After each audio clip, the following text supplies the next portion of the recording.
Welcome to the Seeking Wisdom podcast with Joni Marmo. Real stories, life lessons with faith at the center. In the name of the Father, and the Son, and the Holy Spirit. Amen. Amen. Heavenly Father, thank you for this wonderful opportunity to bring us together for your greater glory, so that we can be used as vessels for you, so we can share our experiences, but that our words be your words, Lord, that everything that we communicate reaches the right people so that we can help those who most need it, help those who most need to hear it, and even help ourselves so that we can become more closer to you. We ask you, Lord, to protect us, to protect all of those who are working on this project, and we ask you to bring down the Holy Spirit upon us in this room so that we may be your light in this world, in this moment. We ask for the intercession of our Blessed Mother, Virgin Mary. Hail Mary, full of grace, the Lord is with thee. Blessed art thou amongst women, and blessed is the fruit of thy womb, Jesus. Holy Mary, Mother of God, pray for us sinners now and at the hour of our death. Amen. Sacred Heart of Jesus, help us and have mercy on us. Immaculate Heart of Mary, pray for us. Most pure and chaste Heart of Joseph, pray for us. Saint Padre Pio, pray for us. Amen. Amen. In the name of the Father, Son, Holy Spirit. Amen. Amen. We've all been there, in the midst of the storms, red flags waving everywhere, and yet we don't see them. We ignore the potential dangers, the potential hurts, the pitfalls, the trains coming at us at 1,000,000 miles an hour. Why do we do that? I think it's because we're holding out for hope that something is going to change, or basically that we just don't see the reality for what it is. And then what happens? The veil is lifted. We get clarity. But then that's when it gets tough, because we have to make the hard decisions. What do we do now? We saw the red flags. Do we keep them there? Do we live our lives with the red flags there? Or do we move forward and remove them from our lives? In today's episode of the Seeking Wisdom podcast, we're going to explore the topic of ignoring those warning signs and how we can live more clearly and navigate them better. I'm your host, Joni Marmo, and I am delighted to have a dear friend that we've reconnected through our Catholic faith. And she's weathered many storms in her personal and professional life. And she attributes these storms to her struggles, but also to her growth. And now she has found the gumption to live out her dream. And she is the founder and chief journalism officer of her own media production company, Natouche Media, which we will talk about later. And with that said, that wonderful introduction, welcome Nathalia Ortiz. Thank you for being here. Joni, thank you so much. I am really excited. Yeah, me too. We talked about this a few weeks ago, a month and a half ago, whatever. And I've been looking forward to this the entire time. Awesome. Thank you. Thank you so much. Oh yeah. My gosh. It's a joy, and I'm so grateful that you're here, because you've been through a lot. Mm-hmm. And, sometimes sharing our stories, it's hard, right? Absolutely. It's hard to just be in that vulnerable space, mm-hmm. and just opening ourselves up. So mm-hmm. I'm grateful for you. Thank you. For your willingness to be here. Mm-hmm. So let's kick it off. Let's get started. Let's tell our friends all about you and your story. So, your background. Tell us a little bit about where you're from, what. I am the second daughter of a Cuban woman and a Colombian man who met in New Jersey studying English in night school when they were first arrived in this country. Oh my gosh, that's so exciting. Less than a year later, they were married. Wow. And they had my sister, and then a year and a half later, they had me. And you were both born in New Jersey? In New Jersey. Okay. Yeah, so we're Jersey girls. Jersey. Technically. But we moved very soon after to Houston because they wanted more space, a better way of life for us as children to kind of run around and have a backyard. Yeah. And so it wasn't possible or as easy up north. And so we moved to Houston, which is where my early childhood took place. And I have extremely fond memories of Houston, Texas. Wow. It was probably the first trauma of my life to have to leave Houston and my house. How old were you? I was 8. Okay. So I had just completed second grade, and all my friends from my neighborhood. And But it was a tough time economically in the city. And it went through a downturn, and it was so traumatic that everybody had to leave their homes. So people were just abandoning their homes in Houston. In our neighborhood, we were one of the 4th or 5th to leave on our block. Wow. It was very sad. And so when I arrived to Miami, it was completely different. And Miami, Houston, and very I wasn't different. Such a fan at the beginning. I'm sure. Yeah. But because of our Cuban heritage, and my mother had a lot of family here. So that was kind of like what really compensated for that change, is having the support and being able to get to know my family here. Yeah. And it's interesting because you mentioned you were young. I mean, 8 years old is little, but you're so keenly aware of what happened. Absolutely. Do you think that's a personality trait, or just that your parents like were open and informed you of that? I think it was a personality trait. I think I was just very observant from a very young age, which I think serves me well as a producer and a journalist. Yeah. And I remember the memory of our house finally being completely evacuated of all the furniture, and everything was loaded in the moving truck. And I remember sitting in the middle of the empty living room. I got down on my knees sort of in a fetal position, and I started crying because I was going to leave my house. And look, I'm getting welled up even now. Yeah. Because it was like I was losing my home. Yeah. And obviously the friends and everything around us. And I knew what Miami kind of looked like. We had come on vacation, and it wasn't the same. The neighborhood we were moving to was not a suburban, child-friendly sort of neighborhood. Yeah. And so it was very tough. Wow. Yeah. So that's interesting how even, sometimes we take for granted like what children absorb and what they take in. And we think that they're not really, living that out or understanding what's really happening. We don't give kids enough credit, I guess. That's what I'm trying to say. Absolutely. Absolutely. I couldn't think of how to say that. We don't give kids enough credit. And so, my dad passed when I was 11, and I feel that like that day I became an adult, right? And those are things that mark you. And again, I don't think we give kids enough credit. And so it's remarkable that at a very young age that happened to you. It did. So you moved to Miami. You're in shell shock. Yeah. For those of you who've never been to Miami, it's a cultural thing. Absolutely. Listen, I'm born and raised 305 Miami girl, but I acknowledge that it's a big cultural shift. So then you grew up here essentially. I did. Right? So I became a Miami kid. I became a Miami girl. And I say that, when people ask me where I'm from, I can't say Houston anymore. Right. Even though I held on to that, for a long time. But I'm a Miami girl. That's who I am. And we'll get to that later. I also say I'm a New Yorker because that's where my heart is. Really? Yeah. Interesting. So you grew up in Miami, high school, you're the teenage Public years. Public school kid. Yeah. Public school kid, teenage years, I'm sure rambunctious, et cetera, like all teenagers. You went to college. Yeah. So I'm homegrown. So I went to Miami-Dade Community College, it was called at the time. And Same here, by the way. Yeah. So very typical Miami kid, right? I'm a product of Miami-Dade County Public Schools, then went on to Miami-Dade Community College and transferred to FIU. So I stayed home. Yeah. I come from a working class family. I had to pay for my own college the whole way, working, and I was a working student so that I could pay for my college. Yeah. And that was that. And we did it. And that's awesome. And you graduated. And I graduated. So tell me, because Nathalia and I know each other from working at Spanish language media company. Yep. I guess we can say it, Univision. Yes, it doesn't matter. We can say it. We can say it. We're proud of that. It was a wonderful experience. It was. And it's funny because you and I knew each other, but we were like in different, it's such a big company that we were like in different universes. Exactly. Yes. And then we kind of like cross paths in different projects and things like that, but we didn't really like know each other. Exactly. So I'm curious, like, did you always want to be in TV? Was that like, did you study that? Was that your dream? Yes. Yes.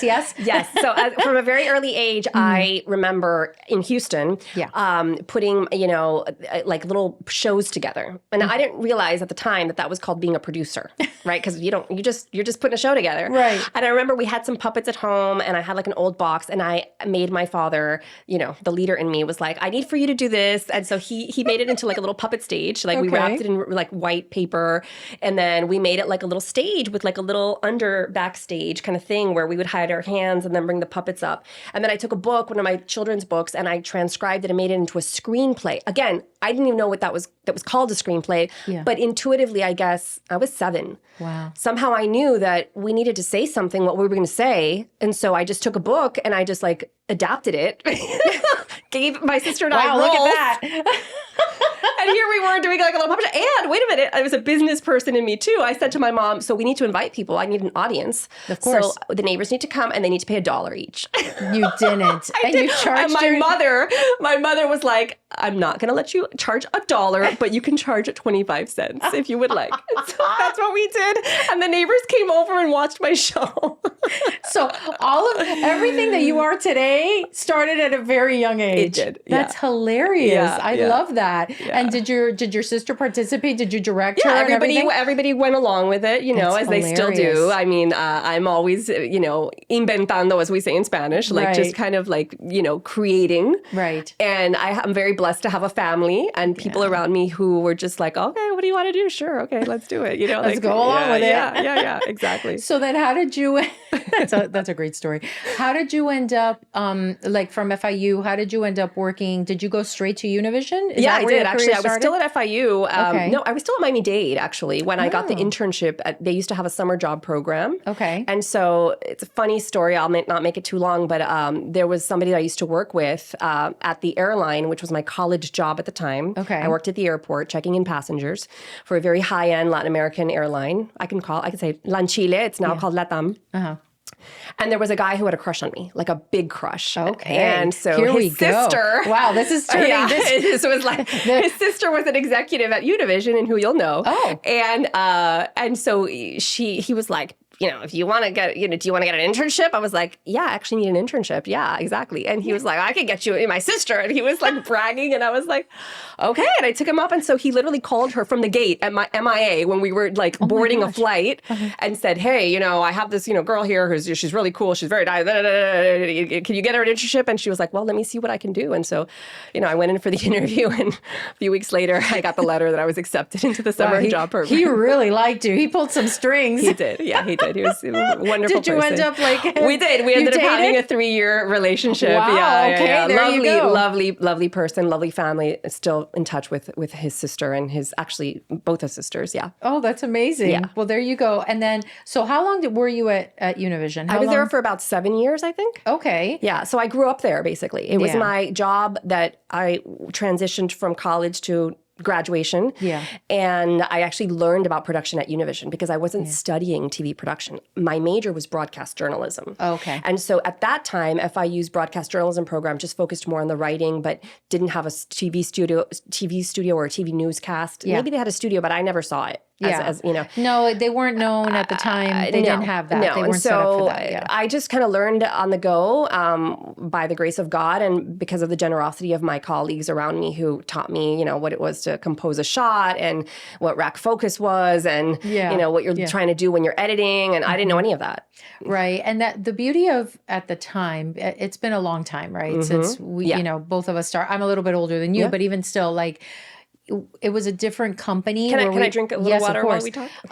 Where we had those, everybody all hands on deck. So it was not a union shop. So then it was very much about, we're all in this together. Yes. Let's get it done. And it was a very collaborative environment where everybody helped one another. So it makes sense that you weren't aware of what you were doing, but people helped you. Absolutely. And it's a beautiful thing, right? Yeah. Because that's how you also get your hands dirty on all sorts of different things. You roll up your sleeves, you got to get it done.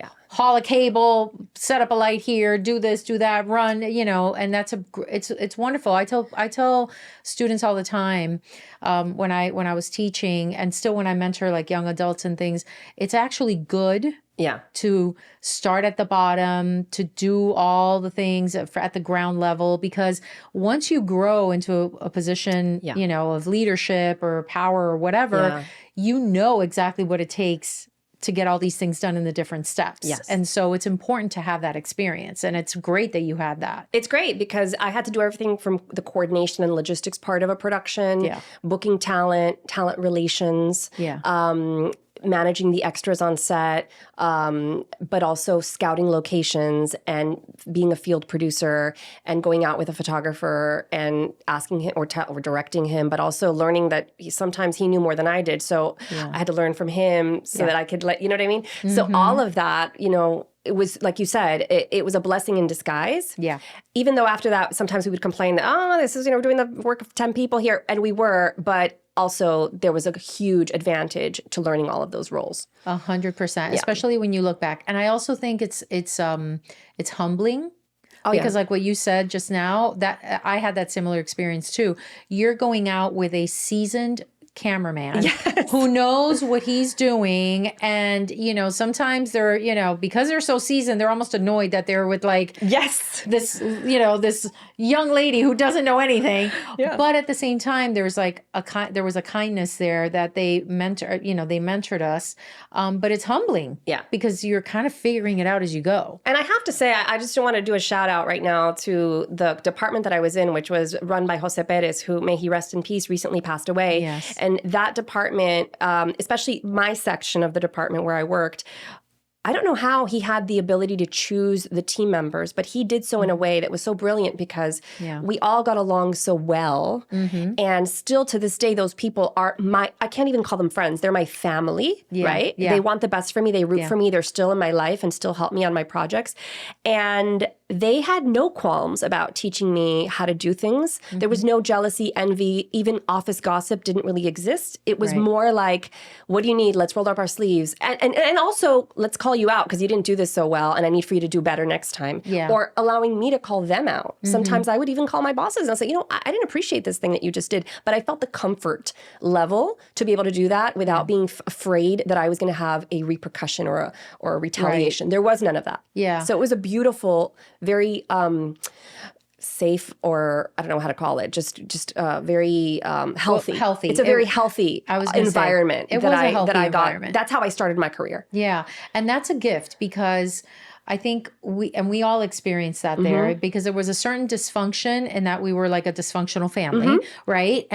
But at the same time, there's a blessing in being able to be honest with your colleagues, with your superiors about, hey, I don't like this, or this isn't the right thing. And by the way, not very corporate or very, exactly. None of that, because we broke a lot of corporate rules. We were not that corporate back then. Because we weren't corporate, right? And so, but it enabled us to actually get the job done and be very successful. Yeah. So we were very successful while having a lot of fun. And to your point, sometimes, yes, it was, if we're honest, it was frustrating because we were doing the job of 12 people and, you'd get the call on a Sunday, hey, I need you to come in because blah, blah, blah. Because we didn't even have the technology to be able to do something from home. No. Get in the car and go and figure out what was going on. So it was a very different time, but it was a blast. I loved it. It is a blast. To this day still, I think, one of the best seasons of my professional life, my professional career. And that's a beautiful thing to say. Yeah. How long was that season? 7 years. 7 years. At the beginning of my career. Wow. Yeah. Which is a gift. It's a gift, but also, and we'll probably get into it later, it didn't help me understand that the world isn't all that made up of like that. Right. So, yes, speaking of warning flags and all of that. So, question. Yeah.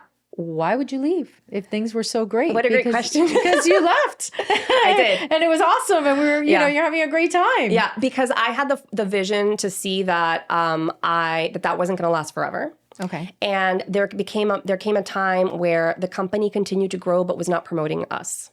In other words, there were people that were just getting more responsibility at the executive level tacked onto them. Yes. So there's a new show. Great. We'll give it to the person who already has a show. Yes. Instead of saying, hey, there's these producers down here who haven't taken on a show yet, and there's a new show. Let's give it to them. So I understood that there was no growth for me. Right. I understood that I was going to forever be in that role and possibly just making that amount of money. Yeah. And I am very driven and very also just wanting to be challenged. Yeah. And I didn't see a challenge anymore for me. So I decided to pivot back to my original idea, which was when I went to college, I thought I would be a broadcast journalist. Mm-hmm.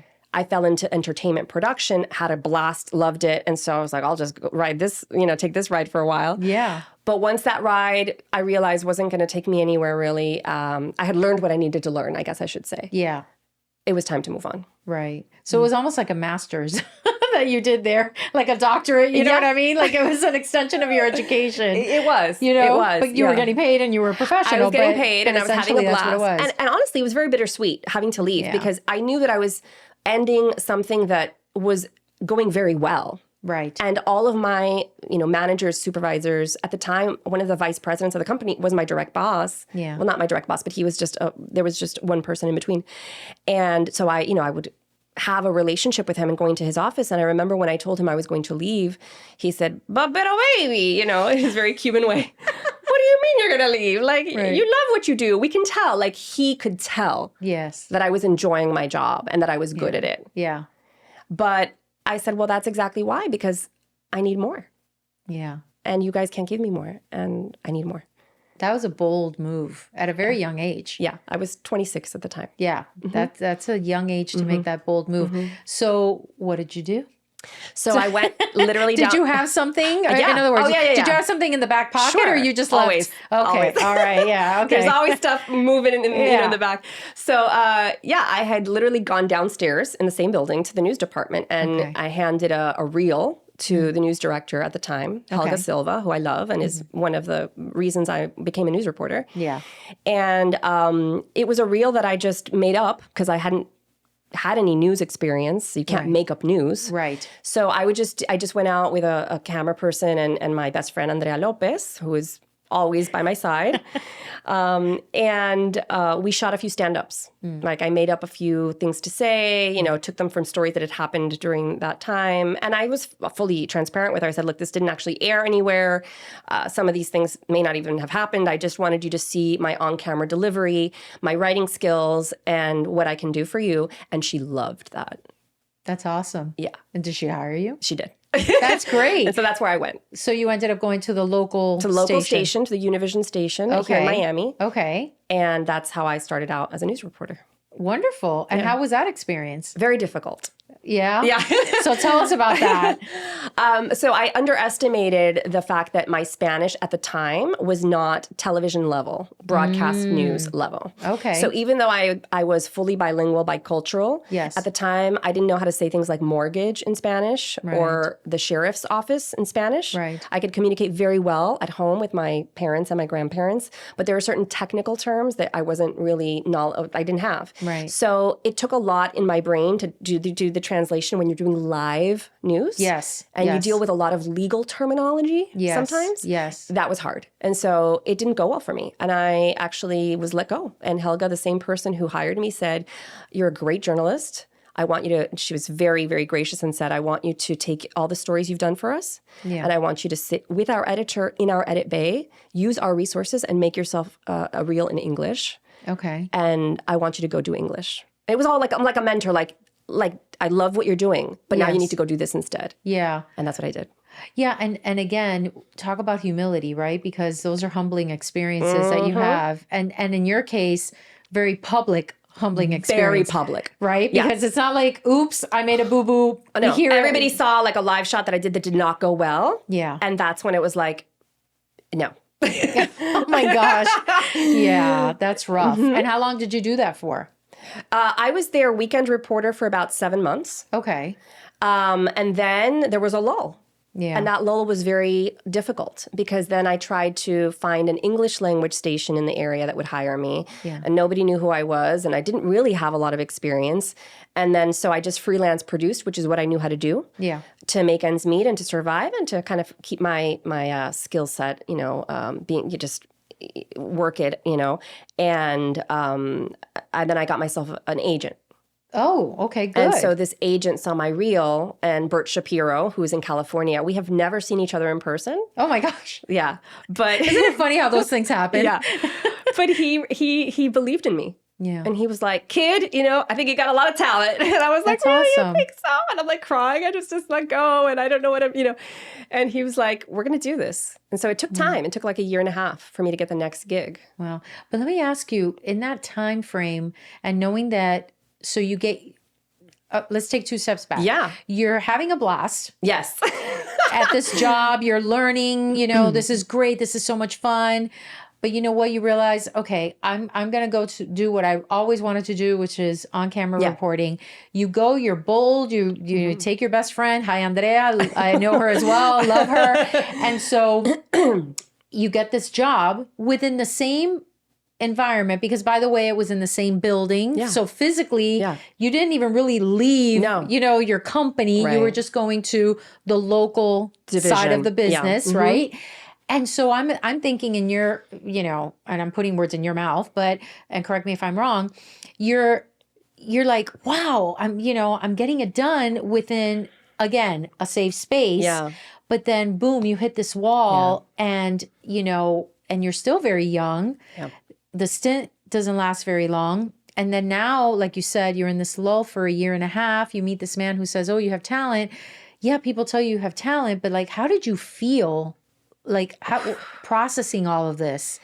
Like, what were you going through emotionally and, during that time? Because I'm sure you had doubts. Oh, for sure. Yeah. I think that there is always a imposter syndrome, as they say. Yes. But luckily, Bert, saw something in me, and he had a lot of experience. He had, been the agent for many people, colleagues around me. So I also thought, like, he can't be wrong. Like, and I was his client. He wouldn't take me on as a client if he didn't really see something in me. So I think that was very confidence building. Yeah. But also, I had to be really also honest with myself in a good way and say, no, wait a minute. I do have talent. It was just that there was a language barrier. Right. I don't have the vocabulary. That's a reality. Yeah. But, because I think in English. Right. And so when you're doing live shows, like that's what you need is to think right before you speak and know that whatever comes out is going to work. Yes. So wait a minute, like don't be so hard on yourself, right? And so, yeah, nobody knows you in that facet. So it's going to take a while. Right. So you just need to be patient. Yeah. And so you need to stick with it. You need to stick with it. Yes. And so I knocked on a lot of doors. I went on a lot of interviews, not just in Miami and other places. And it was like one thing after another, things would happen. One of the news directors who interviewed me even passed away. Like, so it was just like things were just not working for me. Yeah.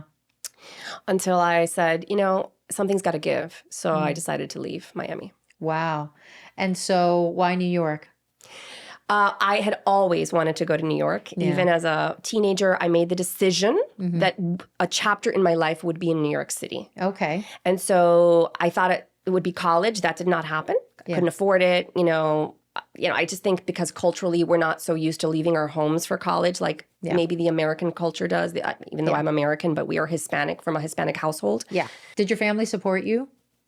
Yes, but it was hard for them to process that because they were like, why would you go to a place where we left? They left New Jersey, which is kind of the same area. Yeah. The weather is not easy. Logistics, transportation, getting all of that is not easy. Yeah. And we're all here. Right. But they also very quickly, my mother especially, understood that I had to grow. Yeah. Yeah. That's hard. Yeah. That's hard. Why are you getting emotional? Because I can imagine how hard it is to have to see your kid leave. Right. Yeah. Yeah. But also knowing that that's the only way to grow sometimes is to leave the nest. Right. And the support system, the community around you is very helpful, but also in a way it keeps you from growing because you need to know how to do things on your own. Yeah. And I'm sorry, I didn't mean to make you cry. And no, not at this that's point. okay. I'm surprised. No, but me too. I didn't think I was going to cry about that. But it's funny because I think a lot of, and I'm surprised I'm not crying because I cry for everything. So, but I'm holding it together here. It is hard to see, to like, when you send your kids off to college, right? Or, it's very hard because you want them to stay with you emotionally, but that this is the time that they need to go, to go. And, the other thing that I was going to ask you is, because you're getting so emotional now, did you at any time like doubt the decision of leaving the production job? No. You were always very clear. And that's one of the things that I'm very good at. Luckily, that's a gift I think God has given me, is that when I may overanalyze and think it over 500 times, but once I make a decision, even though it's painful and I know I have to do it, I jump right in. Yeah. I've done the work before, so I'm not impulsive. I don't make like reckless. I'm not like that kind of person. Yeah. But once I make the decision, even though I know it's painful, I'm so clear that is what needs to get done in order to get to the goal. Yeah. That I work through the pain and the sadness. Right. I've learned that sadness isn't necessarily wrong. It's just an emotion that's part of life. And we need not try to avoid it, which is, I think, what we try to do a lot in our culture. Yeah. And we don't accept that there's a grief that comes with a lot of different things in life. It doesn't necessarily have to be a physical death. Yeah. It could be the death of this season of my life. Right. Or the death of this picture that I had for my life that didn't work out. Right. And there's a grief that you need to mourn. Yeah. But it doesn't mean that it's wrong for you to leave that chapter of your life. It just means that you need to mourn it. Yeah. And it's okay to mourn it. It's okay. And I think sometimes to your point of our society, it's like we want everything to be happy, happy, joy, joy all the time. And in that happy, happy, joy, joy, we're not necessarily growing as individuals or learning. No. That's not to say that it's bad to be happy. Yeah. It's not like, I don't believe in gloom and doom all the time. I'm a very joyful person. Yeah. But I also think that it's okay to be sad. You don't have to live in that sadness. Right. But it's okay to like process that rather than repress it, because that's where you really are able to learn those lessons, grow from that, and then just kind of like also get to know yourself better too, I think, in many cases. So I think it was bold of you to make that decision and to, say, Mom, I'll be back, or maybe not. Yeah. But I'm still here. Yeah. Exactly. Like it's not, you weren't breaking up with your family. No. You were just moving away. Yeah. Yeah. So what happens in New York? So in New York, I freelanced for the first few months in different news stations. Okay. And I slept on my aunt's couch for 3 months. Oh, wow. And I would drive back and forth to get my outfits from one cousin's house because I didn't have the space to leave it in my aunt's. And so I would have to go and switch out my outfits every week. Yeah. And I would drive around with a GPS back in the day, the ones you actually had, not your phone, but the actual GPS, to try to figure out where I was going. Right. And the expressways, the New Jersey Turnpike, I wasn't, so all the things I didn't know, it was crazy. I would get lost. It was just, but I just kind of trudged through until then I got a full-time job a few months after that at a Catholic cable channel owned by the Diocese of Brooklyn and Queens. And that was my first full-time gig in New York. In New York. And did Ben help you get that, or did you get that on your own? He got, Bert Shapiro. I'm sorry, Bert Shapiro. Yes, he, funny enough, as you could probably deduce by his last name, was Jewish. Yes. Or is.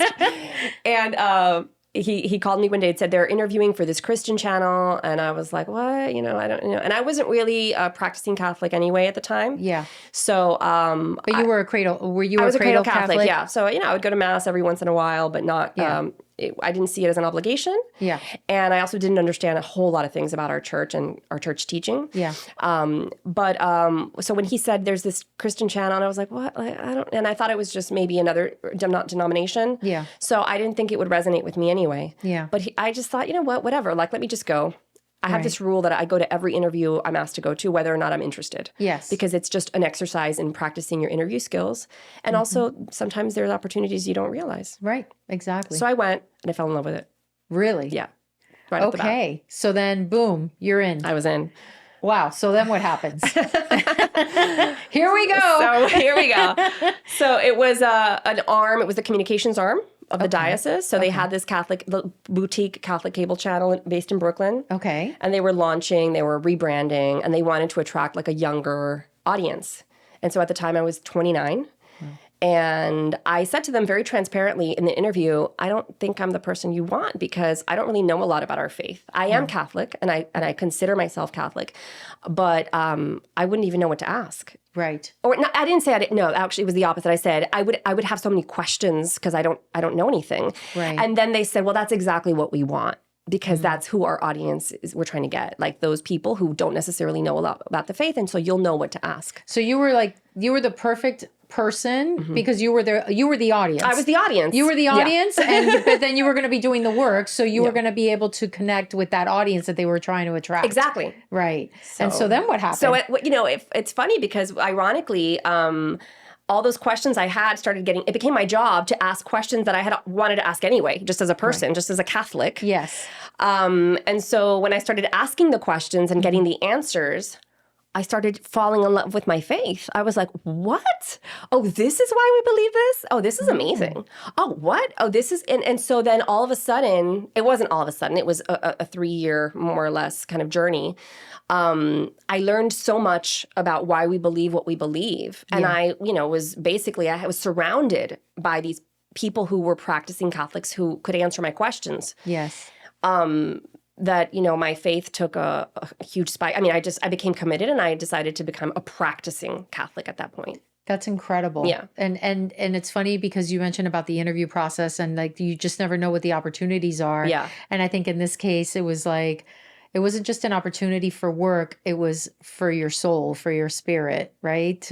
You were going to grow in another way that you were not anywhere near imagining. Yeah. I mean, one of the best gifts in my life was that job, even though it was also one of the most toxic. Yeah. So let's talk about that because I remember, and this is how Nathalia and I reconnected. Funny enough, we've always stayed in touch through social media, Instagram, and you posted something specifically about that, about having lived that toxic environment, but yet you were being filled with your faith. So there was that paradox. Yes. And you kind of did a call to action in the post where, hey, if anybody is out there want to talk about the Catholic faith. And I was just like, oh my gosh. Yeah. And I messaged you, and that's how you and I connected, which is, I'm so grateful, to have had the reconnection, and actually in a much deeper way. Right. But talk to us a little bit about that environment. So what happened? So it was very difficult because we were launching something completely new. And so the whole team was new to the company. And so I think that there were just a lot of challenges with regards to the roles, to the capabilities of everybody, to being qualified for certain positions. And so, it became very hard to manage our department, I think, because there were people coming from all types of places and backgrounds, levels of experience. And somehow, I mean, to make a long story short, I felt like I was just ousted, and it became a hostile work environment. Yeah. I mean, it led to, I will say very openly, it led to my first and most, I think, a depression, really. It led to a depression and a questioning of my own capabilities. And then it started eating up at, am I even good at being a producer? Am I even good at being a journalist? Do I even have what it takes? Like, what am I even doing here? Yeah. And I think some of that really was intentional from some of the people around me. Yeah. And some of it wasn't intentional. I don't think they all had the malicious kind of intent to break me down. Yeah. But it was also kind of like their own struggles. And so we were all struggling, I think. It was just a very difficult place to build, Yeah. It was a communal struggle. It was a communal struggle. Yeah. Yeah. Were there any warning signs that you think that maybe you didn't see? I think in that particular situation, there wasn't. But further down the line, when that situation ended, thank goodness, the people in leadership of that department were let go. And then sort of there was a project that came to me because they wanted a Spanish language newspaper to be launched at the diocese. Okay. So I went from doing a television on camera, like reporting, to like, hey, do you think, I mean, we heard you know Spanish, so do you, somehow the Spanish always follows me, even though I was like trying to run away from it. The Spanish didn't help you at all down here, but then somehow, right. Okay, can you help us with Spanish? Oh my gosh. What's funny is that after that experience at Univision, I did make it my mission to improve my vocabulary, even though I vowed I would never work in Spanish language media again because I wasn't fit, I thought. Yes. But I did make it my mission to just, because of a personal, just because I wanted to improve my vocabulary, my grammar, and everything. So I would read a lot in Spanish and practice it more. And so somehow over the years, kind of unconsciously, it improved significantly. Yeah. And so when they came to me with this project, I was like, yeah, sure, let's do this. And so then, long story short, I mean, I created something called the Hispanic Media Department at the Diocese of Brooklyn, which I led. I hired a team of a few people, and we launched a newspaper, which is still ongoing, called Nuestra Voz. That's amazing. My first baby. Congrats. Yeah, thank you. That's amazing. Yeah, and I had never worked in print, so I mean, I was completely unfamiliar with this. But, it was like, all right, let's play. How do we do this? It's almost like you're being given this opportunity to do something and figure it out. Right. And they allowed us that. And I'm very grateful for Monsignor Kieran Harrington, who was the person at the time, the vicar for communications, who gave me that opportunity. Yeah. Mm-hmm. And so, but that was still within the construct of the job that you had with the station, right? Yes. But so where I was going with the, red flags and stuff is that, a few of the people that I hired, I think that I did not understand, because of my lack of experience, honestly, being in leadership, didn't understand how to hire and who and how to understand certain red flags in the hiring process. Yes. That perhaps they were not a cultural fit, that perhaps though they had the skills, they weren't going to really be happy here, and that we were not going to be happy because if they're not happy, we're not happy. Right. And so they would make maybe certain comments and during the interview process that I just kind of brushed aside. There was a consultant I brought on board at one point because she and I met through another project, and so she was like fawning all over my skills and you're so amazing, and because she was consulting trying to put me somewhere else, and so she was. But then when I brought her on to work with us, then it became like, oh, you don't know what you're doing. You know, this is too big a project for you. You know, I've spoken to your supervisor and, you know, we have, you know, we're thinking of growing this, you know, into the, you know. So she was really like, trying to break me down, undermining me, and you know, you don't sign my check was sort of the thing that she would say. And I was like, who did I just bring in? So again, lack of experience, lack of leadership experience on my part. Yeah. I just saw skills and I saw opportunities and I see the good side and the good in people because I do think this is a very competent person. Yes. But I also felt like I didn't see the whole picture. Yeah. Yeah. Yeah. And so that's tough because you're also, as you mentioned earlier, growing in your faith. You're like, you're excited about all these things that you're learning, but yet you're in this environment that's very toxic, which is very foreign to you from your experience. Absolutely. Your work experience. Well, I think that's part How do you reconcile that? Well, that was part of why it was so hard for me to navigate the toxicity because I had never been in a toxic environment in my life. Yeah. Luckily, not even at home, you know, we had a pretty healthy home. And so it was unrecognizable to me. Yeah. I wasn't able to pinpoint, oh, this is not okay that what these people are doing because I had never seen it. Yeah. And so I think that I navigated it through, thank goodness that we had a adoration chapel inside our office. Oh, nice. Yeah. What a gift. So it was such a gift because once I understood adoration, which I had never understood before. Yes. I was just in there all the time. Lord Jesus, help me. And that's how I managed. So for those of you who don't know what adoration is, the Catholic Church, you know, we believe that the Eucharist is in fact the body and blood of Jesus Christ. It is Jesus Christ in that piece of bread, if you will. It's not symbolic. And so adoration is basically when that Eucharist is exposed in a, what would you call that? A structure called the monstrance, but it's called the monstrance. It's a beautiful structure. They expose the Blessed Sacrament, and normally it's placed in obviously a church or a chapel or a room that's dedicated to on the altar, usually. Right, on an altar, and it's very sacred. And the beauty of it is that you don't have to do anything. No.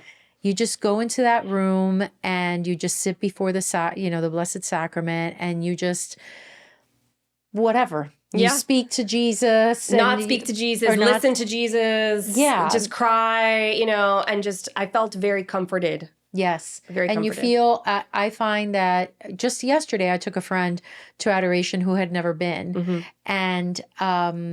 And he was very grateful because he had never been. And I told him, you have to be quiet, turn off your phone. You don't talk. You don't do, you have to be very respectful. Like there's certain things that because you are in the presence of Jesus, but it is so comforting. And I find that it just gives you so much peace. And sometimes you don't get the answers that you're looking for, but it's okay because you walk away with a certain peace within you that then it'll come to you later. I think for me, it was also just the reminder that God is with you. Yes. It's hard and it may not get easier because Jesus doesn't promise us an easy life. Right. But he does promise us peace. Yes. And that's what I got. Yeah. That's amazing. So all of this is going on, all of this turmoil, but you're growing in your faith. You're going to adoration. You're finding that peace that only God can give. Yeah. You mentioned that you left after 3 years, or what happened? So by that time, it had been a full 4 years, I think, by the time we launched the newspaper. I got a call from Jose Morales. Again, I'm plugging all these people because I'm just in this, I just want to be grateful, and just mention to the people that were important in my journey. Yeah. And so he called me. He was the news director at Telemundo New York at the time. Yes. And he was, I didn't even know Bert Shapiro, my agent, had sent him my my demo reel because I wasn't looking for a job. I was perfectly happy where I was at the Diocese of Brooklyn. Yeah. I wasn't interested in becoming famous and known by... I knew that the Catholic channel was one that not a lot of people were watching, or not as much as the mainstream media channels. But I didn't care. I was trying to contribute something, right? Yeah. But at the same time, things started kind of going sour again at the diocese. Right. And Jose called, and I took the opportunity. Which, by the way, Jose Morales, someone else that we have in common, because I ended up working with him many years later. Yeah. He's great energy and great guy. So you end up at the local Telemundo station. So now you're back to doing journalism. I'm back to doing Spanish language, yes. Which, again, fully transparent. It's funny because I've had a few job interviews where I tell them, no, you don't really want me. This is why you don't want to hire me.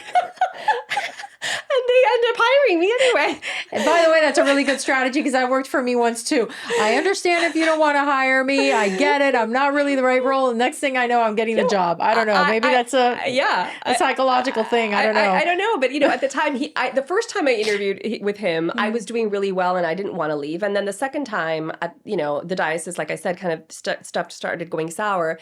The first time I said to him, no, you don't want me because here's the thing, my Spanish is not perfect. And we were doing all this in Spanish. As I was telling him my Spanish wasn't perfect, I was telling him in Spanish. And he said, Niña, what are you talking about? Like, you're fine. I think it's all in your head now. I think legitimately you may have struggled before. Mm-hmm. But how long ago was that? I was like, well, that was like, I don't know, 7-8 years ago. I was like, well, something happened. Something changed. You're fine. Yeah. And so he said, I need we're launching a morning show and I want you to be one of the morning hosts. Wow. And I was like, please, what? Yeah. Right? Because I was just this reporter for this small little Catholic cable channel that nobody had heard about. And now you want me to be an anchor at in New York City on a mainstream channel? Yeah, you knew the magnitude of what... where is this even coming from? And again, kudos to Jose because it wasn't just because it was like everybody that he hired, I felt, especially at that moment, like they were very talented. Yeah. I think he had a good eye for choosing. And I mean, speaks to why later he moved on to a talent department. Talent role. Yeah. But he believed in me. And again, that really did wonders for my confidence again and helped me rebuild. And also at the time, the Telemundo local station was doing very well in New York City. Yeah. They would outperform Univision many times in New York. So, so it was a big, yes, it was in the Spanish language world. It was a big move. So, okay. So then that happened. So you've been in New York now, what, 4 years? Well, by that time, I think it was 5 years or so. Yeah. Wow. Yeah. So you've already been out of the house 5 years. Yeah. You get this. I was a New Yorker. I was like, I'm not moving anywhere. This is my town. Yeah. And so things are going well, I'm assuming? Things were going great. Okay. Things were going great. And the Spanish was not an issue anymore? Spanish was not an issue anymore. She overcame that hurdle? I did. And my co-anchor was amazing to work with, which was the other thing I was nervous about because I had never had a co-anchor. And this person had been there long before. I mean, she was a college intern there and that's right. So she turned out to be lovely, and Odalis Molina, still a very good friend. And she just took me on and under her wing like a big sister and said, let's do this. And we did. And we made a great team. That's amazing. Later on, we switched formats and made it more of a newscast rather than sort of a lifestyle, fun morning show. Okay. So I was asked to go out into the field and be a news reporter out in the field. When you're doing 4 a.m., 5 a.m. live shots, that was very challenging. Yeah. And then...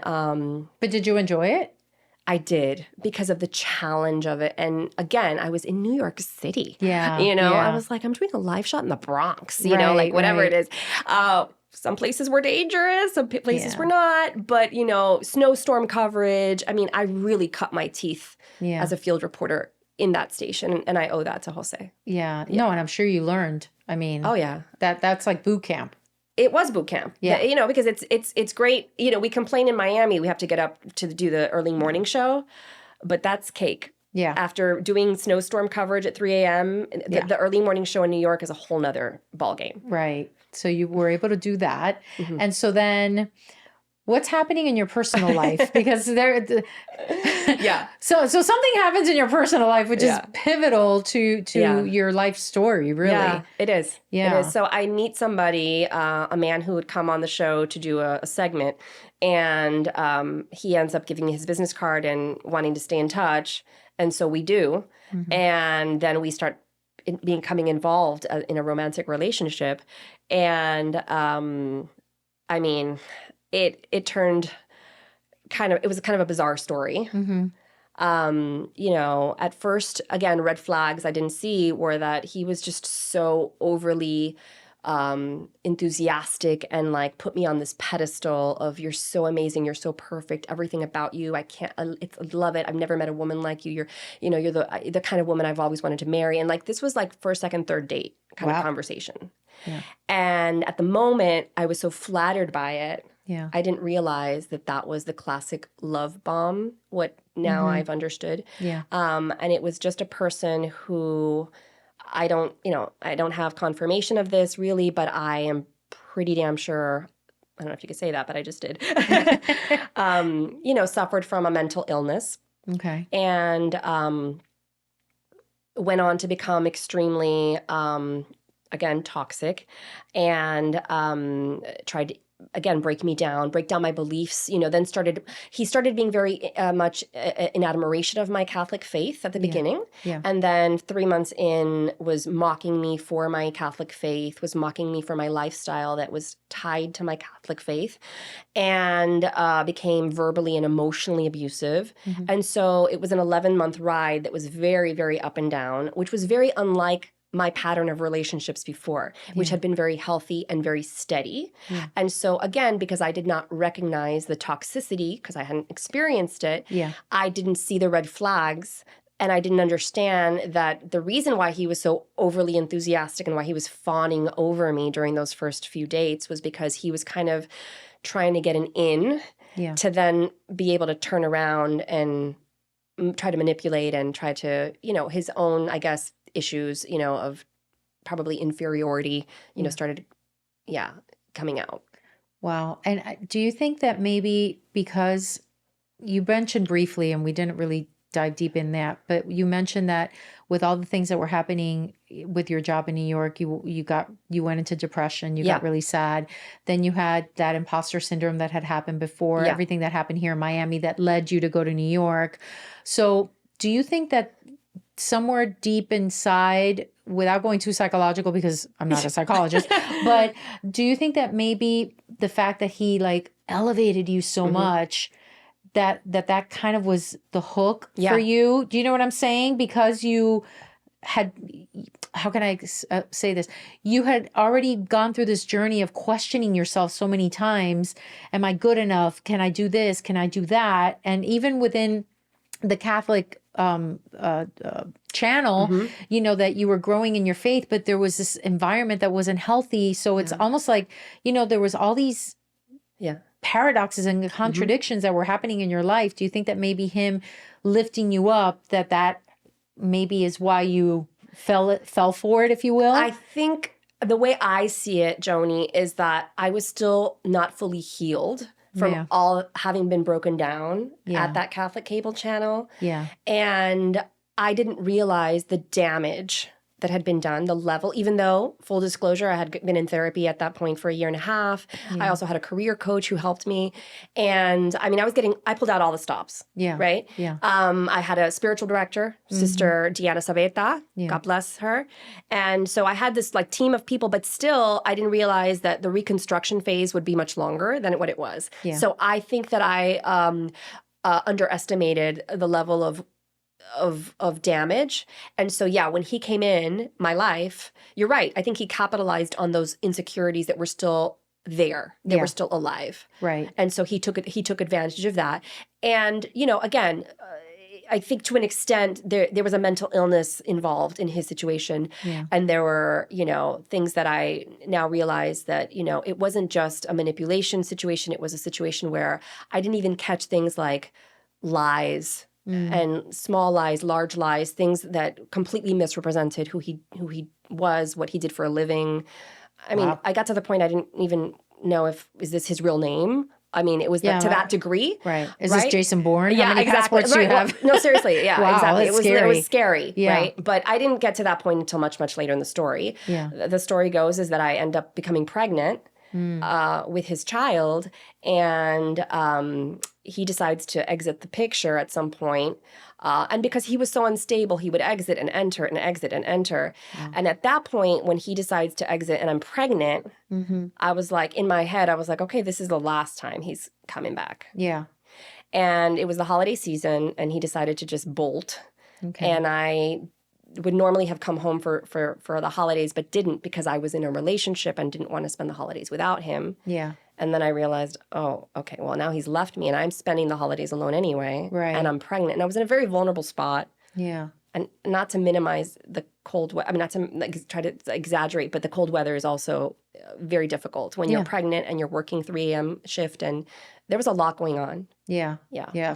Physically and emotionally. Physically, right. And physically, I was getting migraines and all the stuff that comes with pregnancy. I was getting nauseous, everything. Right. So was that impacting your work life as well? I would imagine like it wasn't, I would imagine, as fun anymore because you have this heavy burden, this dark cloud. It was very difficult. And it was very difficult for me to work that shift. Yeah. That shift is brutal. It's brutal. And what was more brutal is that I didn't feel I had any of the support from Jose was gone by that time, by the way. So this is not a knock on him.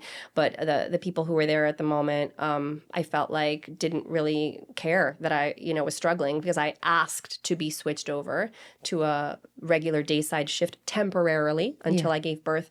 And I got so much pushback from that. Really? So much pushback from that that I had to end up, it took 2 or 3 months for them to actually approve the change. And they made me get a letter from my doctor to prove that I needed to get switched, that it would be beneficial. Right. Right. So to that extreme. Yeah, because I think what ends up happening with those early morning shifts is what most people don't realize is that you really don't get real rest. No. It's like you have to be in bed by 8 o'clock at night so that you are able to wake up at 2, 3 in the morning to get to work. And then you're like on when you're working at 3 in the morning. It's just not a normal you're already sleep deprived. Yes. Everybody who works that shift is sleep deprived. I don't care what anybody says. You are. So you're already sleep deprived. On top of that, now you're making a human inside of you, which takes a lot of energy away. Yeah. So people really underestimate what that does to a woman's body. Yeah. Oh, yeah. And it's funny because some of these same companies that, pretend to be so supportive of people in certain moments of their life. In that moment, I felt completely out in the cold, literally out in the cold. Literally, yeah. I would come into the station after my live shots, with dragging my feet with all my, scarves and all that. And I would say, do I have the approval? Not yet. No, not yet. Oh, no, we need, and there's this other thing. I was like, why is it so hard for you to just change my schedule? Like, it's just temporary. Like, can you not see that I'm pregnant and I'm really struggling here? Yeah. And their answer to me was, well, you're not sick. Mm. Yeah, and that shift is not harder than any other. Everybody works just as hard in this company. Right. And that's when I realized, they don't care. They don't care. And again, like these warning signs, that are happening all around you. And so how is your family responding to the fact that you're alone? Because that's huge too. You're pregnant, you're alone. And they're down here, what was I can never fully know what they were feeling because there was that geographical, there was that distance. I just know that my mom and my dad and my sister and my grandmother especially, all of them tried to be as supportive as they could from far away over the phone. Right. They were very worried and they would keep tabs on me constantly, especially as I was going through the migraines. Yeah. And the nausea lasted 5.5 months. Wow. And it was nonstop, morning, noon, night, 5.5 months of that. Yeah. Plus the migraines. So it was hard. And then the emotional portion, of not having the support. My co-parent, yeah. You didn't have that support. No. You were by yourself. Yeah.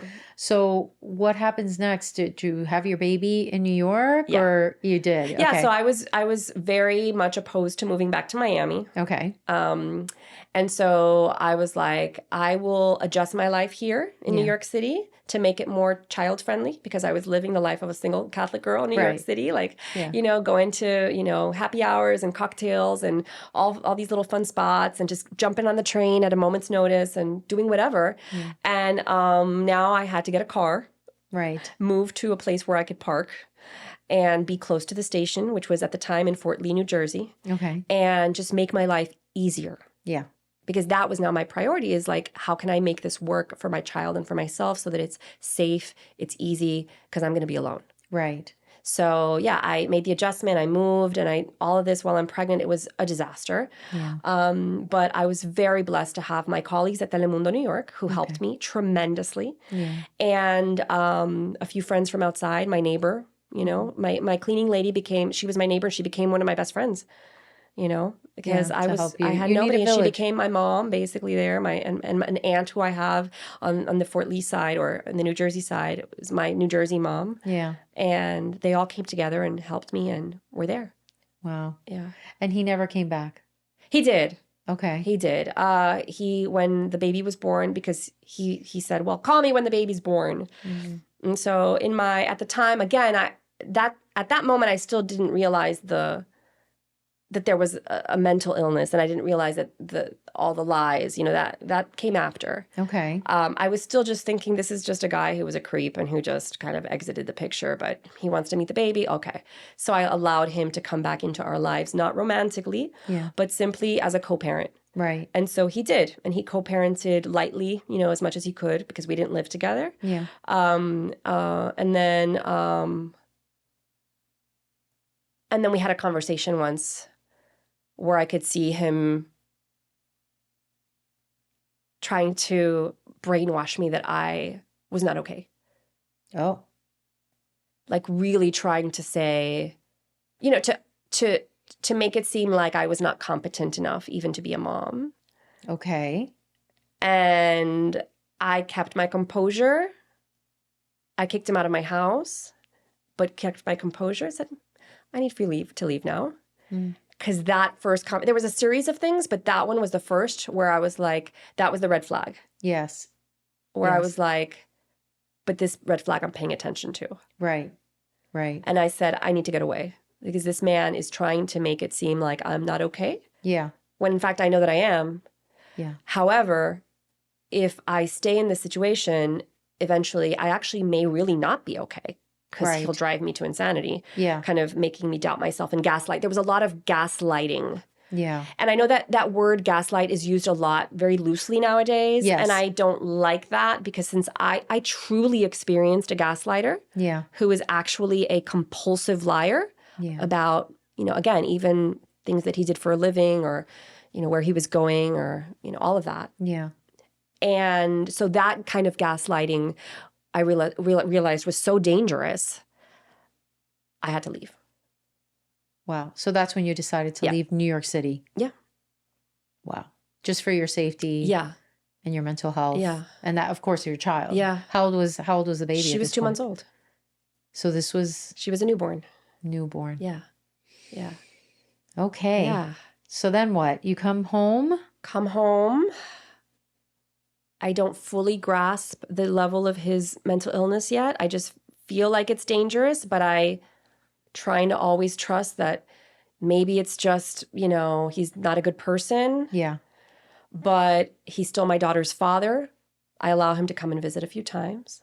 Mm-hmm. And so he comes and, is around. Yeah. Up until she turns 1.5 years. And that's when, again, at that point, I just completely turned off all the communication channels and said, this is not going to be safe for us, and I need to just not have any more contact with this person. Wow. So at what point did you move back home? So I moved back home when she was 2 months old. Okay. But he and I were in contact. You still kept in contact. Got it. And I allowed him to come and have some sort of relationship. But at some point when it became like just obvious that there was then I started seeing other things, other red flags. This is a mental illness. This is not somebody who can be trusted. This is not somebody I can leave my child with. This is not somebody who should be around my child. It built from there. And then that's when I said, okay, I need to cut all ties at this point for the safety of my child and for myself. Right. So it's almost like the curtain opens and then it's so amazing how those things happen, right? Because it's like, and like I mentioned earlier, it's like the veil is lifted and all of a sudden you see things more clearly and you're almost like, how did I not see this before? Right. And it's kind of crazy, but I'm glad that you did for yourself and for your daughter. And so question for you, because I never had that experience of leaving, and how how did you feel? Because you mentioned briefly, I'm staying in New York. Yeah. I'm like the Big Apple. Oh, yeah. I'm all in. I love New York. But now you're back in Miami where everything started. How did you reconcile with that? How did you process that? It was devastating. It's one of the biggest heartbreaks. I'm getting welled up again. It's one of the biggest heartbreaks was leaving New York City. New York City was like the boyfriend that you never want to leave. Even though he was rough. Exactly. Because it was a rough experience. It was a rough experience, but also it was a beautiful experience. There were many beautiful moments that I lived in New York City. And I just loved the energy and the opportunities there and the people just always trying to, the innovation, the creativity, let's make it work with this little space right here, you know? Yeah, yeah. And that I loved. But I made it work. I had to come home. I mean, it was a matter of safety. I think that I just didn't think so much about it. I just kind of went with it, Joni, if I'm being honest. I just kind of like got into autopilot and just tried not to think or feel too much. I just tried to just do what I needed to do. Just put one foot in front of the other. Yeah. And I mean, my parents, thank God, my family took me in. Yeah. And they gave me that raft, that safety raft, right? Yeah. And that's so important. Yeah. And sometimes we need that. Yeah. And again, it's another humbling experience. Yeah. Right? Sometimes it's like, you know, God brings you to your knees and the only choice you have is to look up, right? Yeah. It's like, okay, this is it. Like how much more vulnerable are you going to be? You're a single mom. Yeah. You know, you had a career, but then you had to give that up. You have this person that's not healthy for you or your child. Yeah. You realize that later on, like late in the picture, but at least early enough to be able to get out of that mess. Yeah. And so, now you're in a vulnerable place. And so, like you said, autopilot. So then you're raising your daughter with the support of your family. What's going on with your career? So I come home and I decide that I was not going to go back to work until she was 6 months old. And I said to myself, I don't know how I'm going to hack this financially. At the time, we didn't get a maternity leave in the company. Right. It was I lived off of my savings for that amount of time. But I was very adamant that I wanted to be present and I wanted to enjoy whatever I could, right? Within reason, because it was very hard to enjoy that chapter of my life. Right. But just at least the motherhood part of it, you know? Yeah. And so about when the 6 months were about to be up, full circle, I call the first news director that fired me. That hired and fired you. Helga Silva. Helga Silva. She was at the time at Telemundo, South Florida, Telemundo, Miami. And nobody else would hire me either. And I walked into her office a day before Thanksgiving of 2015 and said, I don't know if you remember me, but I was your reporter, I don't know how many, it was probably 10 years ago by then. Yeah. For 6 months. Yeah. I was in Telemundo, New York for a while. She says, I know exactly who you are. And I think you've come a long way. And if you hadn't, I wouldn't be sitting here with you right now, she said. You wouldn't be right here with me right now. Wow. If I hadn't thought you'd made a great growth and improvement. And so I said, well, I need a job because I have a little baby girl. I'm a single mom and I've just come home and nobody will take me. I was honest with her. I said, I want to do English language, but nobody will take me and they don't know who I am. And I guess my New York experience, for whatever reason, didn't really matter to them.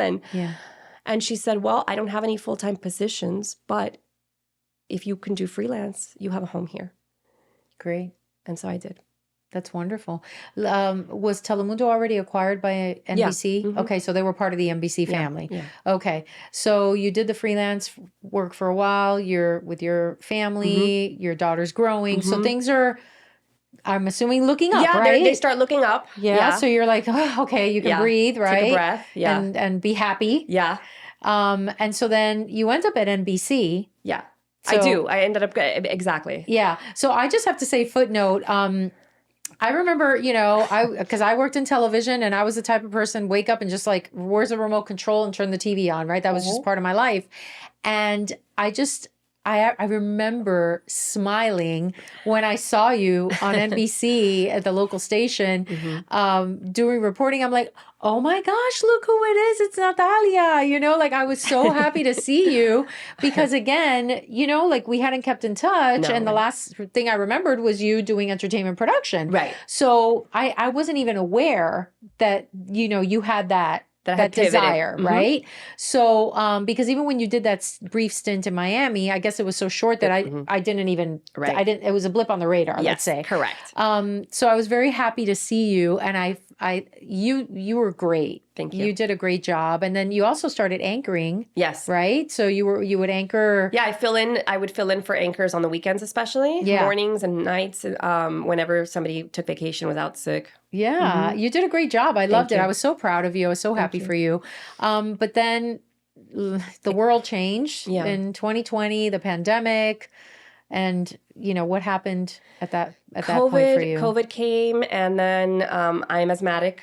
So because of that, and because I live with my elderly grandmother, I didn't think it was safe to continue, you know, working in such close quarters. Yeah. Because as you know. And in a newsroom. In a newsroom, but even more specifically in the news truck, which is where we spend 8 hours of our day as reporters. Yeah. You're with your camera person, and I called my news director at the time, and I said, I need to make a request. I don't know how we can pull this off, but I think I need to work by myself. And so she gave me the opportunity, Migdalia Figueroa. I'm very, very grateful. She said, okay, you know, obviously you're going to have to then shoot and edit your own stuff, Nathalia. And I said, okay. And so I learned how to shoot and edit my own stuff. And then I would do this in English and in Spanish sometimes for Telemundo. Wow. And I would, you know, it became what I didn't realize, the professional that had all the skills that would be able to you know, grow her own company, because I pretty much knew how to do all of it. Right. Yeah. But then that ended. That ended. That ended. And then once they decided, for reasons that I don't know, not to renew my contract, I decided not to go back to news. Okay. And that was a very conscious decision that I had been thinking about even a decade before. I had a career coach I mentioned earlier in New York City, and during my coaching, he asked me, where do you see yourself in 10 years? And I remember very specifically saying, I want to have my own production company at some point. I'm not ready now. Yeah. But at about 10 years, I think I'll be ready. And so when this happened, I was like, ding, right on time. Talk about putting it out there and, you know, manifesting it. And, you know, God makes it happen, you know. He made it happen, not in the way I thought. Right. But now I think if that wouldn't have happened, I wouldn't have done it, because I was now starting to get comfortable having this corporate job, a steady paycheck, all the benefits. And I have a daughter. So I'm also thinking just very practically. Yeah. And so when that happened, I just, again, said, Nathalia, it's now or never. Yeah. Yeah. So I had to be bold. And I said, you know, I'm living at home with my family, so I technically can afford to have a little bit of this lull if, you know, things don't work out right away. Yeah. I can figure it out. I'm not going to be evicted from any place, right? So if I have that luxury, let's capitalize on that. God has set you up, basically, to basically say, okay, you can do this. Like, don't be scared. Right. There will be someone there to catch you. And you did it. And I did it. Wow. I say that like, oh my God, I did it. I don't know if I'm doing this right, but I'm doing it. Exactly. So you founded your company. Yeah. Natush Media. Yes. Tell me about the name, even though I already know the story, but I want everybody else to hear the story. Yeah, Natush is the nickname that my best friend who works in production, Andrea Lopez, she gives everyone nicknames. That's like her signature. She never calls anyone by their actual name. And so she figures out some sort of way to call you. And her way back when we were at Univision, still at the network, I was like down the hallway and I could hear like, Natush, you know. So she took Nathalia, made it Natusha, shortened it to Natush. And then somehow that stuck. And then everybody that worked with me at the time, still to this day, called me Natush. So I know that that's sort of my production alter ego, right? Yes. If I hear somebody calling me Natush, I know that that's someone who worked with me in production. Back in the day in production, And so then I thought, well, then that's my alter ego for production. So it's perfect. I'm making a production company. We got to call it Natush. Yeah, that's awesome. Yeah. That's amazing. So It's not easy building your business. It's not easy being a solopreneur. Yeah. There's so many components to it. Obviously you need capital, you need money, and just the administrative side of things that most people don't talk about. And just, making sure that your vision and your mission are aligned with, then your branding, all of these components that are part of building a business. And when you're doing it on your own is very, very hard. Yeah. What lessons have you learned from just building out this company? To ask for help, to not be afraid to ask for help. Yeah. And to surround yourself with people smarter than you. Yeah. And who have more experience or more of a skill set in something. And then to ask them for help. Right. And to not be afraid to take on mentors in different areas. So basically, I've sort of found that making an unofficial board of advisors for myself, if you will, and for the company, really. I even made like a little org chart. That's just mine. I don't show it to anybody. It's not on the website. It's just an org chart for me. So I know who's my chief marketing officer, like in theory, this person. Yeah. Who is my production advisor in this person? Who's the TV management expert? This person. And that's who I call, and that's who I have coffees with, and that's who I have Zoom meetings with whenever I have a question. And that's who connects me with other people. Yeah. Do you feel that the people that you've brought on board to help you are the right people? And is it because you've learned from that experience that you had with the newspaper that you didn't know that you were hiring toxic people? Again, full circle. Yeah, full circle. So yes, I mean, I think that you're such I was such in a vulnerable spot when I launched the company that I knew that I had to surround myself with people who I knew from years past. Yeah. And so all of these people were people who I had worked with for many years, most of them at Univision or from other walks of life. And I knew that I could trust them, that I could literally just say, take this project if you need it and just let me know, what I'm doing wrong or right. Just that I could take their word for it, that they had no other ulterior motive. So it's still in its infancy stages? Yeah. We're still growing into I think we're still considered a startup, I think you would say. Yeah. And so what exactly are you producing? What's the content? So our signature service right now is the cinematic biographies. Okay. So basically they are just like a documentary of a celebrity would air on Netflix. Yeah. We decided that the average person, but more than the average person, the leaders and executives who are at the top of their game can tell their own stories of how they got to where they were. Okay. Or how they got their company to where it is. Okay.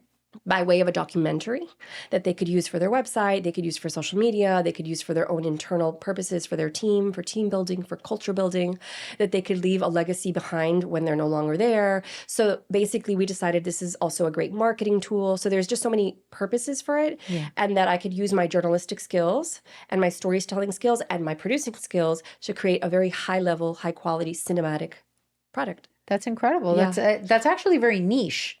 I mean, I don't think it's very common, and especially in the way that you're forming it, right? That's very specific, So do you feel like you're headed in the right direction? Yeah. Have you had any doubts?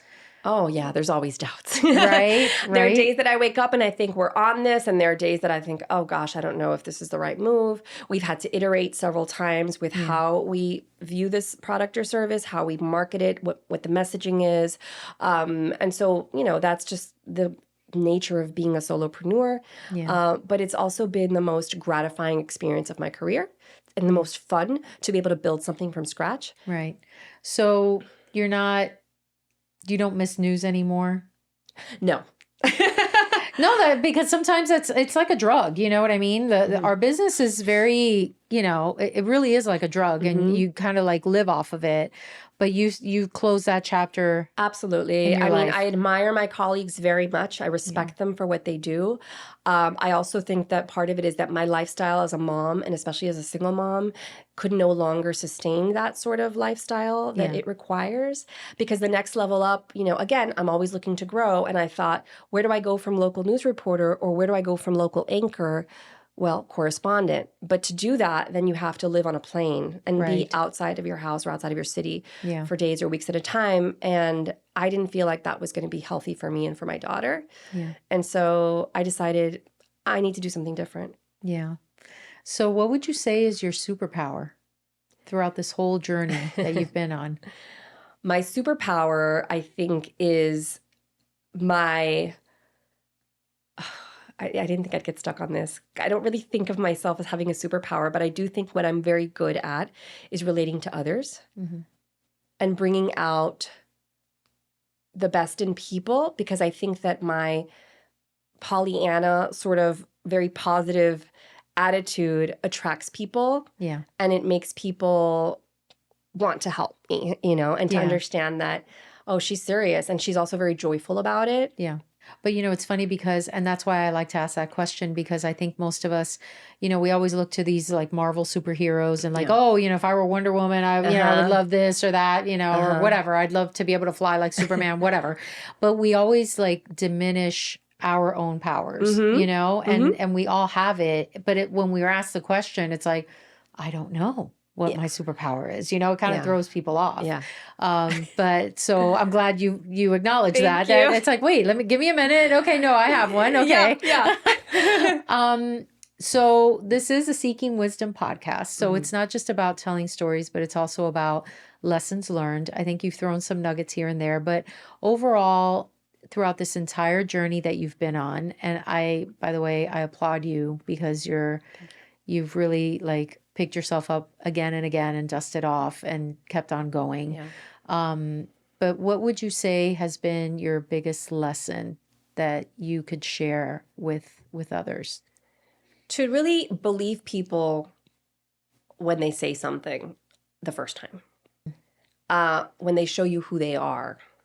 Because I think those were the red flags that I missed both in my personal and in my professional life, that I didn't see what they were trying to show me. Maybe sometimes they weren't trying, but they were just showing me, and I wasn't catching on to it. I was just trying to convince myself that they were the right person for that role, or the role, whether it was professional or personal. Yeah.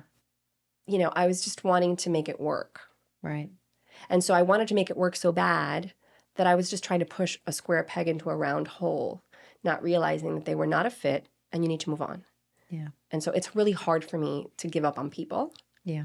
So my lesson would be believe people the first time. Yeah. There's a saying, actually a friend of mine used to say this to me at work all the time. When people show you their true colors, believe them. Yes. Right? Yeah. And sometimes that's really hard to do. But I'm glad that you've gotten past that and that you're doing so well. Thank you. Congratulations. Thank you. So where can people find you and Natush Media? So we're working on our website. It's going to be eventually natushmedia.com. Okay. We've got an Instagram, Natush Media. So it's Natush. And so you'll find our contact information there and you'll see some of our work. Great. And you have a YouTube channel? We have a YouTube channel as well. We have a Facebook channel also called Natush Media. So all of that, just Natush, Media and Perfect. EDIA. Yeah. Yes, look her up. She's awesome. She's great. And she's going to do great things. So Nathalia, thank you once again for being here. It was a pleasure talking with you and just going through this journey, and I really appreciate it. And I'm sorry about the Kleenex, but we got it in time. It came in on time eventually. Thank you so much for having me. It was really great. Awesome. Thank you. And so remember, thank you for being with us on the Seeking Wisdom podcast. And remember, you are not alone. Let's go out and seek wisdom together. Thank you for joining us in today's episode of the Seeking Wisdom podcast. My prayer is that something you heard today sparked courage and insight for your road ahead. If something in this conversation moved you, share it with a friend, like, subscribe, leave a quick review or a comment so that more people can hear about these stories of faith and resilience. Lastly, I'd like to invite you to join this circle of the community of wisdom seekers. Connect with us on social media at the handle @Joni Marmo or visit jonimarmo.com so we can keep this conversation going. And remember, you are never alone, and wisdom is waiting in your story.